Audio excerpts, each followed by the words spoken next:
नमस्कार दोस्तों, स्वागत है दपी के क्लासेस में। आज हम लोग नेट सेट जेट 2024 के जो पेपर वन का आपका पैटर्न है, पेपर वन का सिलेबस है, जिसमें हायर एजुकेशन आता है। हायर एजुकेशन उच्च शिक्षा में आपका प्राचीन भारत के प्रसिद्ध शिक्षण संस्था में से आपका प्रश्न पेपर वन में आते हैं। एक दो प्रश्न आपको इससे पूछे जाते हैं और पिछले एग्जाम में भी इस टॉपिक से प्रश्न आए हुए हैं। तो आप यदि नेट की तैयारी कर रहे हैं, सेट की तैयारी कर रहे हैं या जेट की तैयारी कर रहे हैं, तो ये टॉपिक आपके लिए इम्पॉर्टेंट है, ये टॉपिक आपके लिए महत्वपूर्ण होने वाला है।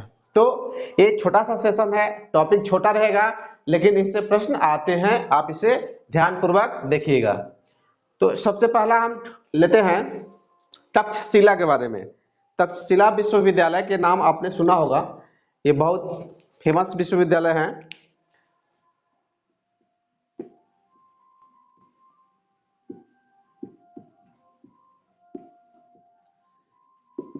तक्षशिला विश्वविद्यालय की मैं बात करूं, यह विश्वविद्यालय विश्व के सबसे प्राचीनतम विश्वविद्यालय माना जाता है, क्योंकि ऐसा इतिहासकारों का मानना है कि जब बहुत सारे विश्व में आखेट युग था, बहुत सारे विश्व के लोग अपना जीवन यापन एक यायावर की तरह करते थे, अपना घुमंतु की तरह करते थे, तब भारत में तक्षशिला विश्वविद्यालय की स्थापना किया गया था और यहाँ पर लोग शिक्षा ग्रहण कर रहे थे।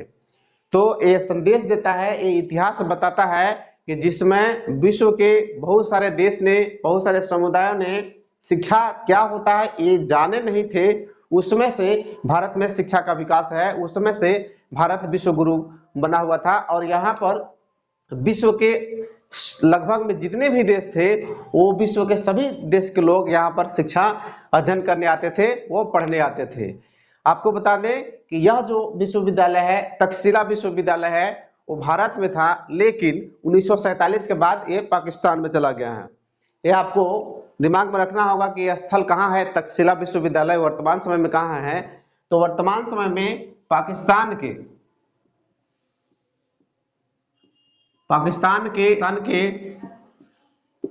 पंजाब प्रांत के आपका एक जगह है रावलपिंडी।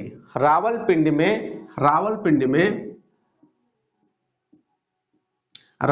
में वर्तमान समय में आपका तक्षशिला विश्वविद्यालय स्थापित है। तो आपको स्थान पूछा जाएगा कि वर्तमान समय में तक्षशिला विश्वविद्यालय कहाँ है, उसके अवशेष कहाँ है तक्षशिला विश्वविद्यालय के?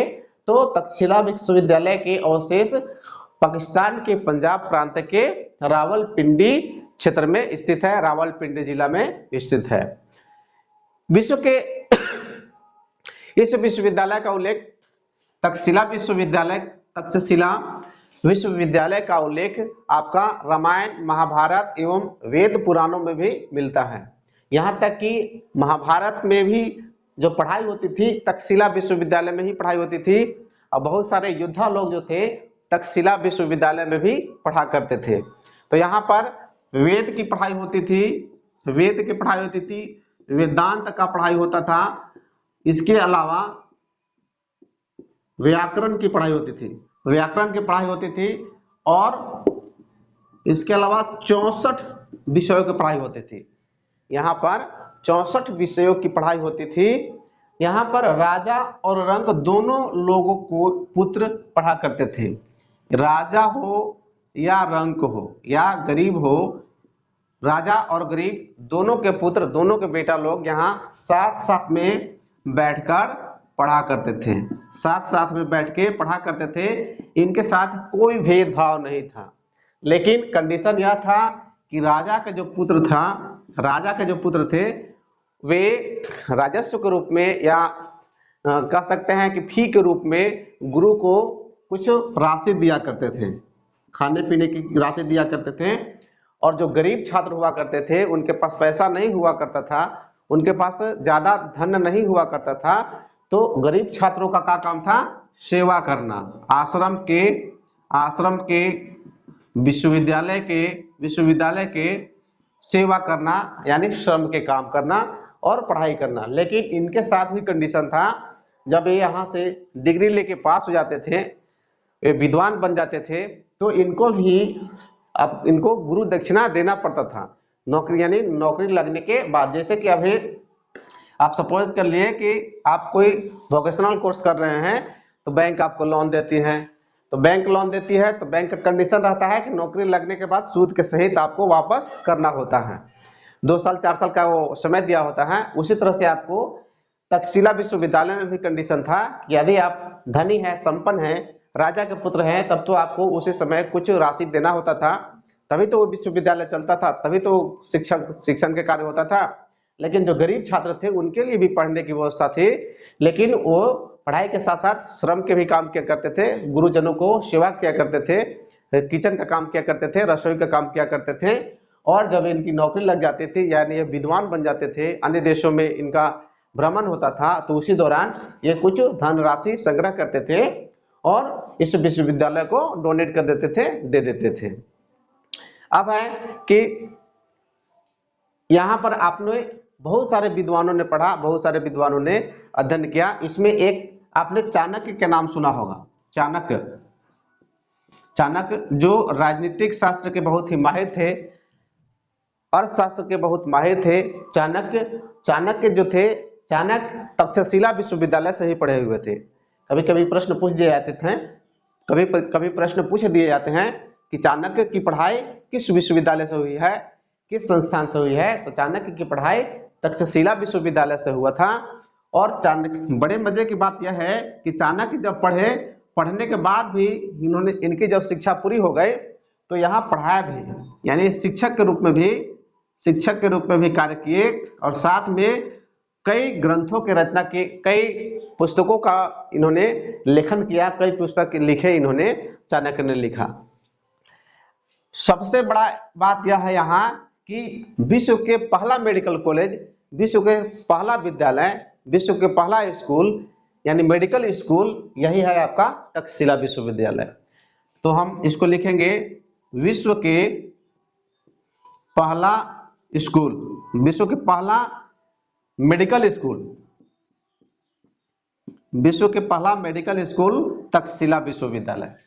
विश्व के पहला मेडिकल स्कूल तक्षशिला विश्वविद्यालय, यानी जिस समय लोग उपचार करने नहीं जानते थे, जिसमें ट्रीटमेंट करने नहीं जानते थे, उसमें भारत में मेडिकल की पढ़ाई होती थी और वह था तक्षशिला विश्वविद्यालय।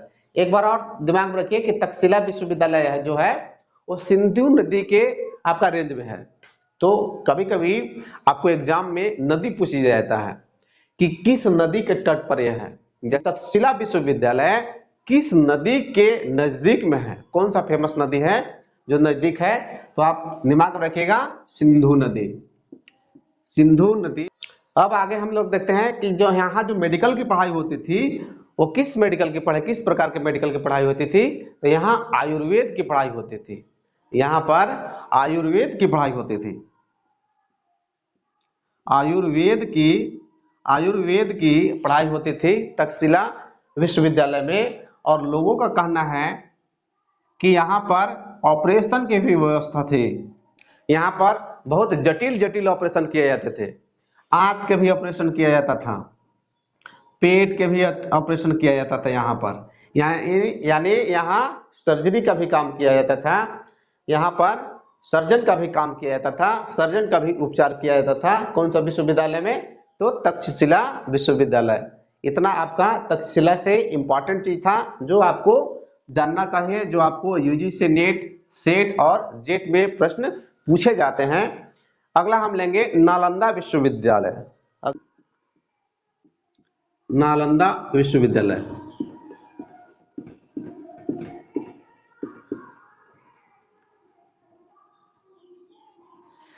नालंदा विश्वविद्यालय यह एशिया के सबसे फेमस विश्वविद्यालय माना जाता है। एशिया के सबसे फेमस विश्वविद्यालय था अपने टाइम में, अपने समय में एशिया के सबसे फेमस विश्वविद्यालय। और यह जो है, यहाँ जो पढ़ाई होती थी विश्व के अनेक हिस्सों से लोग पढ़ने आते थे, जिसमें आपको चीन एकदम प्रमुख था, जापान, रूस, तिब्बत, इसके अलावा अन्य जो देश थे, अन्य जो क्षेत्र था, वहाँ के भी लोग पढ़ा करते थे, वहाँ के भी लोग पढ़ने आया करते थे। अब बात आती है कि नालंदा विश्वविद्यालय अभी कहाँ है? वर्तमान समय में नालंदा विश्वविद्यालय कौन से स्थान पर है, कौन से जगह पर इसके खंडहर स्थित है? तो नालंदा विश्वविद्यालय बिहार में है। बिहार के एक नालंदा जिला है, वहीं पे ये स्थित है नालंदा विश्वविद्यालय। बिहार के नालंदा जिला में स्थित है, जो नालंदा विश्वविद्यालय के नाम से जाना जाता था। प्राचीन भारत के बौद्ध मठ, ये यहाँ पर बौद्ध शिक्षा की भी पढ़ाई होती थी। बौद्ध शिक्षा की भी पढ़ाई होती थी। बौद्ध शिक्षा का भी इस विश्वविद्यालय पर बहुत ज्यादा प्रभाव था। कहा जाता है कि ये नालंदा विश्वविद्यालय की स्थापना करवाने वाले एक राजा थे, उस राजा का नाम है गुप्त शासक। इसको वेरी वेरी इंपॉर्टेंट है, याद रखिएगा। गुप्त शासक कुमारगुप्त।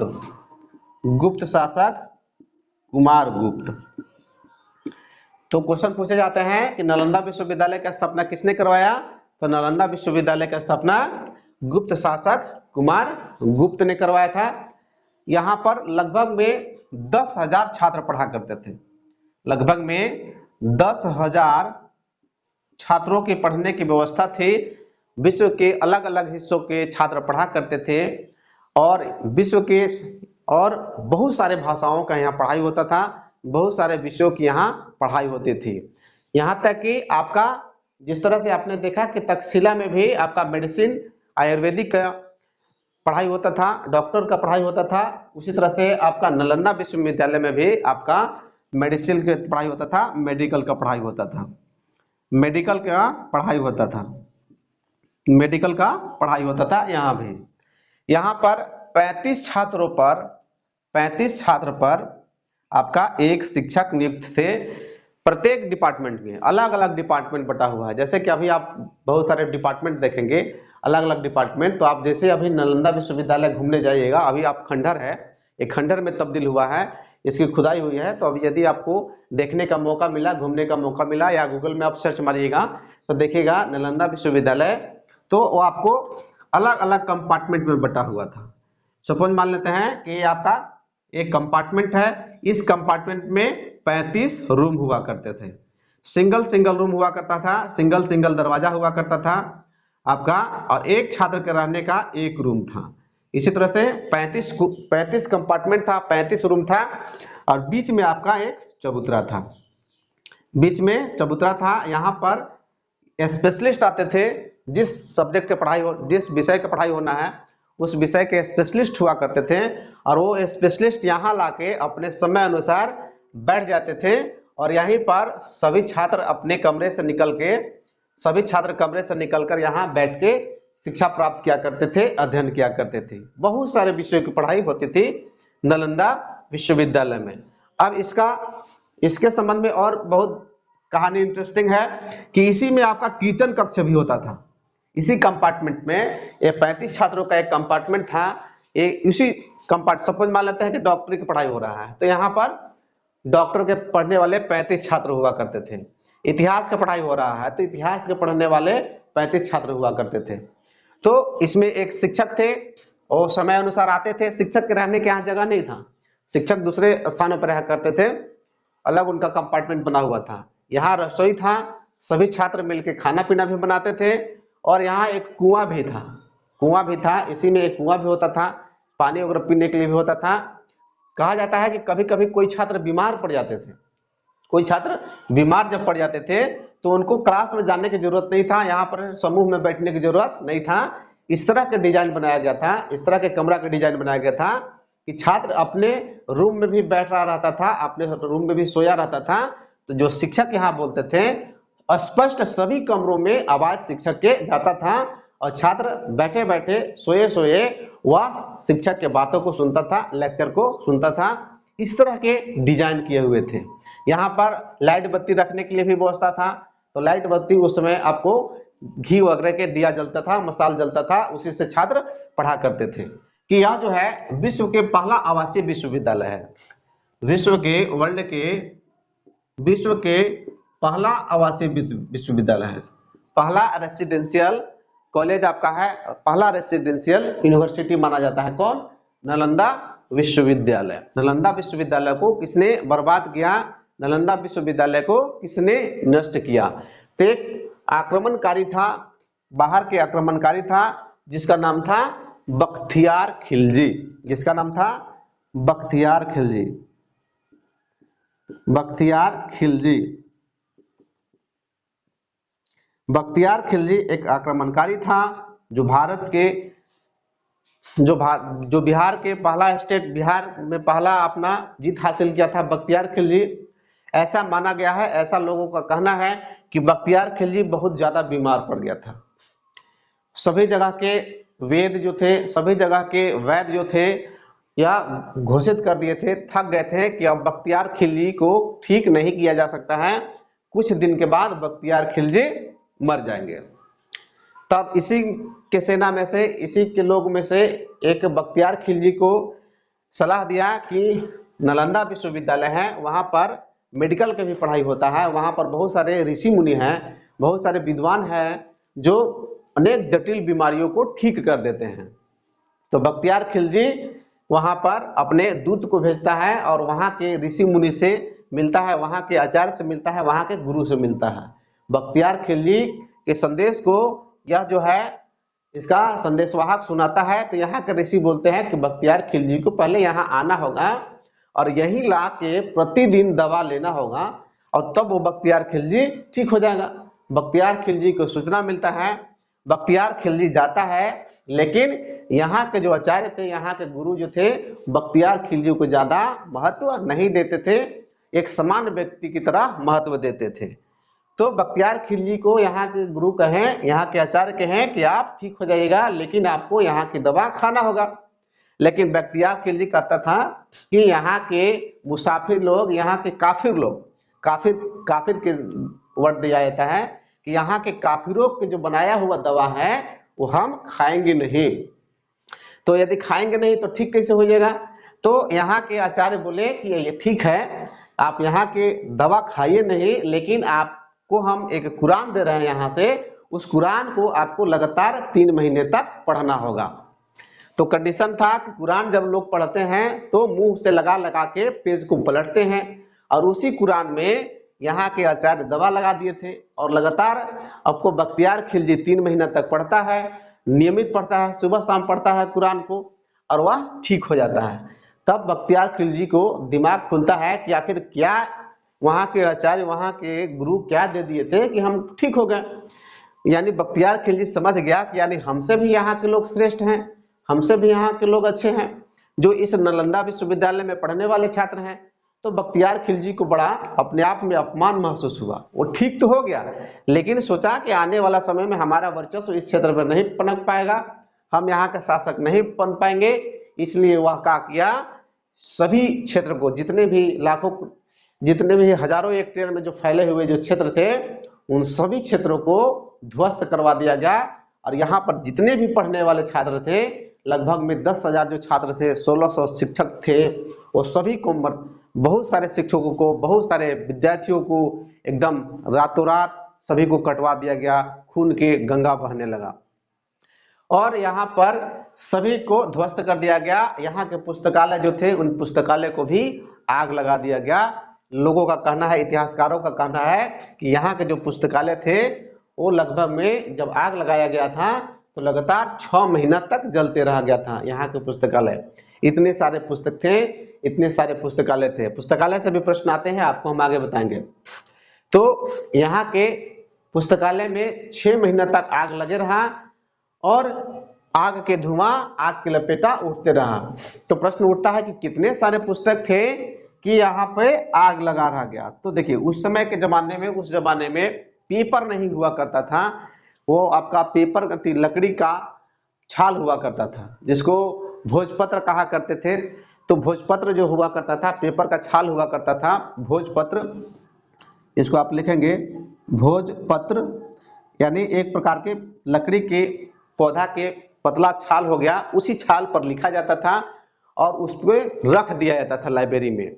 और इसमें आपको आश्चर्य की बात यह होगी कि इसमें पूरे देश के, पूरे विश्व के भविष्य छिपा हुआ था इस लाइब्रेरी में, क्योंकि इस समय जितने भी छात्र पढ़े हुए थे उनका सभी तरह के रिसर्च था, बहुत सारे रिसर्च था, और जितने भी रिसर्च था इन सभी रिसर्च को बख्तियार खिलजी के सेनाओं द्वारा, बख्तियार खिलजी के द्वारा जला दिया गया, पूरे संस्कृति को नष्ट कर दिया गया। यदि हमारे पास अभी ये पुस्तकालय सुरक्षित रहता तो हम अभी भी पूरे विश्व में हमारा वर्चस्व कायम रहता और अभी भी हम सभी टेक्निकल में आगे रहते। आप चाइना को लेते हैं, जो चाइना है, जापान है, वहाँ के लोग हमारे पास पढ़ने आते थे, हमारे टेक्निक लेते थे, हमसे वो सीखते थे। तो बहुत सारे उन लोगों ने भी यहाँ से पढ़ा, वहाँ से टेक्निक ले गए। अब आपको लाइब्रेरी से प्रश्न आते हैं कि इसके लाइब्रेरी के क्या क्या नाम था, तो आप लिखेंगे, ये प्रश्न पूछा गया है इसलिए आपको हम लिखवा रहे हैं। तो यहाँ के 3 लाइब्रेरी के नाम पूछा जाता है। यहाँ के जो लाइब्रेरी था वो 9 मंजिला इमारत था, 9 मंजिला इमारत में था यहाँ की इतनी लाइब्रेरी, और इसके 3 बिल्डिंग थे, 3 बिल्डिंग थे, 3 बिल्डिंग थे, और तीनों बिल्डिंग में लाइब्रेरी था। तो इसमें पहला लाइब्रेरी का नाम पूछता है, दूसरा लाइब्रेरी के नाम पूछता है, तीसरा लाइब्रेरी के, कि एक बार आपका यूजीसी नेट में ये प्रश्न आए हैं, पूछे गए हैं, इसलिए आपको बता रहे हैं। तो पहला जो लाइब्रेरी था नालंदा विश्वविद्यालय के पहला लाइब्रेरी था, उसका नाम था रतन रंजक, रतन रंजक, रतन रंजक। फर्स्ट लाइब्रेरी के पहला बिल्डिंग के नाम था रतन रंजक नाम था। दूसरा बिल्डिंग का नाम था रत्नोधि, रत्नोधि। पहला बिल्डिंग, दूसरा बिल्डिंग का नाम था रत्नोधि, रत्नोधि। और तीसरा बिल्डिंग का नाम था, तीसरा बिल्डिंग का आपका नाम था रतन सागर, तीसरा बिल्डिंग का नाम था रतन सागर। इसके नाम पूछे जाते हैं। आप तीनों बिल्डिंग के नाम को याद रखिएगा कि नालंदा विश्वविद्यालय की लाइब्रेरी 3 बिल्डिंग में बटा हुआ था।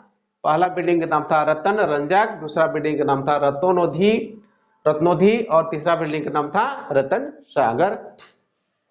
अब आपके दिमाग में आ रहा होगा, अब आपके दिमाग में प्रश्न आ रहे होंगे कि इतने बड़े यूनिवर्सिटी थे, इतने क्षेत्रफल में फैला हुआ था, इतने विद्यार्थी पढ़ने आते थे, तो खर्चा कहाँ से चलता था?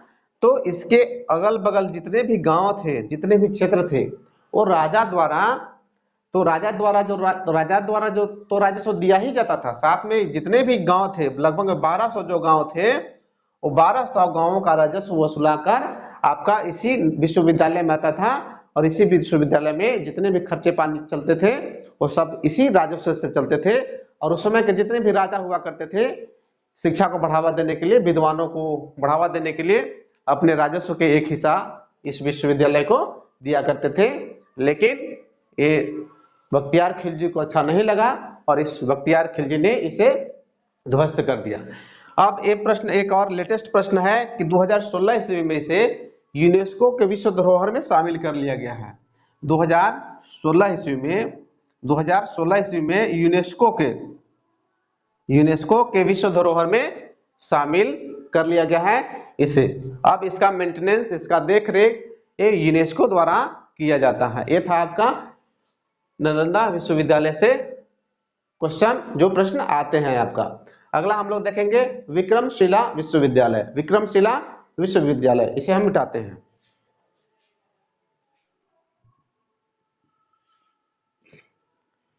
विक्रमशिला विश्वविद्यालय भी आपके नालंदा विश्वविद्यालय के समकक्ष था। तो पहला पॉइंट लिखेंगे, यह नालंदा विश्वविद्यालय के समकक्ष था। यह नालंदा विश्वविद्यालय के समकक्ष था। कौन? विक्रम विश्वविद्यालय। इसकी क्वालिटी, इसकी गुणवत्ता कमजोर होने लगी, तो यहाँ के राजा ने महसूस किया और इसके समकक्ष एक विश्वविद्यालय खुलवाया, एक विश्वविद्यालय की स्थापना करवाया, जो विक्रमशिला विश्वविद्यालय के नाम से जाना जाता है। अब प्रश्न आते हैं कि विक्रमशिला विश्वविद्यालय वर्तमान समय में कहाँ स्थित है, इसके खंडहर, इसके धरोहर कहाँ स्थित है? तो विक्रमशिला विश्वविद्यालय भी बिहार के आपका भागलपुर जिला में स्थित है। बिहार के भागलपुर जिला, बिहार के भागलपुर जिला में स्थित है विक्रमशिला विश्वविद्यालय। 2020 ईस्वी में नीट में आपका प्रश्न आया था, 2020 के नीट में आपका प्रश्न आया था कि कौन सा विश्वविद्यालय, कौन सा भारत के प्राचीनतम विश्वविद्यालय गंगा नदी के तट पर स्थित है? तो इसका उत्तर होगा विक्रमशिला विश्वविद्यालय, भागलपुर में है और यह गंगा नदी के तट पर स्थित है। गंगा नदी के तट पर स्थित है कौन सा विश्वविद्यालय? विक्रमशिला विश्वविद्यालय। इसकी स्थापना किसने करवाया था? विक्रमशिला विश्वविद्यालय की स्थापना किसने करवाया था? तो विक्रमशिला विश्वविद्यालय की स्थापना पाल वंश के शासक धर्मपाल द्वारा स्थापित किया गया था। पाल वंश के शासक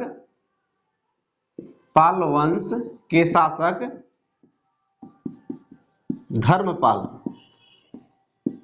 ये सब इंपॉर्टेंट चीज है, ये सभी इंपॉर्टेंट है, आपको दिमाग में रहना चाहिए। आपको इस तरह के प्रश्न पूछे जाते हैं। तो विक्रमशिला विश्वविद्यालय की स्थापना किसने करवाया था?